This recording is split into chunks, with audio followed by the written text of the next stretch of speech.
Moi, j'ai une particularité dans la communauté des astronomes, c'est que je suis un peu un astronome par accident. Et je suis aussi scientifique, alors moins par accident, parce que je voulais être pilote de chasse. Et donc il faut faire des sciences. Donc c'était mon seul objectif, il faut faire des sciences pour arriver à ça. J'ai pas réussi mon objectif, et bon, par défaut, je suis astronome.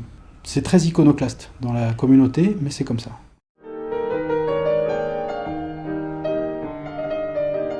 Donc je suis chercheur, donc j'ai un certain nombre d'axes de recherche. Il y en a plusieurs, je peux décliner plusieurs. Je suis enseignant-chercheur, donc j'interviens maintenant presque essentiellement au master d'astrophysique, donc à la formation à Bac+5 des futurs astronomes à Toulouse. Et puis j'ai une tâche aussi un peu particulière propre aux astronomes, c'est que j'ai la responsabilité scientifique du centre de données astronomiques de Bigorre, qui est localisé à Tarbes.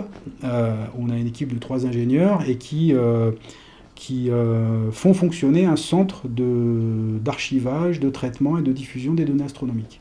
Et ça, c'est ma tâche de service actuelle. C'est ma spécificité en tant qu'astronome.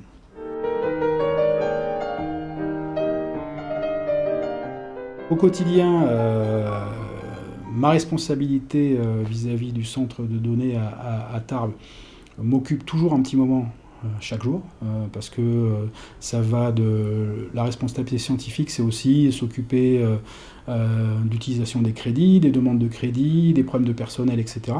Donc c'est pas simplement quelque chose de très éthéré, de la recherche à temps plein, mais ça occupe. De façon fluctuante dans l'année, je dirais l'automne-hiver, c'est l'enseignement qui est là, qui ponctue mes journées. Donc c'est pas une charge très très lourde par rapport à nos collègues de l'université, mais quand même ça crée des obligations d'une semaine à l'autre. Et puis le reste du temps, c'est trouver le temps pour ma recherche.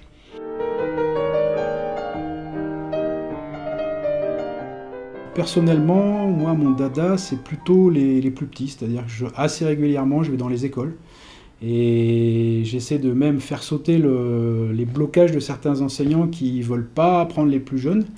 Et moi, je suis toujours assez surpris de la pertinence des plus jeunes, c'est-à-dire que les plus petits, qui n'ont aucun formatage encore, sont capables de poser des questions qui sont extrêmement pertinentes et pas forcément toujours très faciles à expliquer.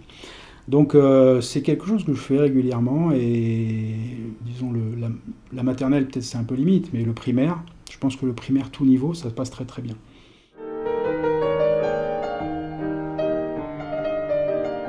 Je suis dans ce qu'on a maintenant comme équipe de physique solaire et stellaire à Toulouse, où il y a un environnement aussi bien de modélisateurs, de théoriciens, d'observateurs, aussi bien du Soleil et des étoiles.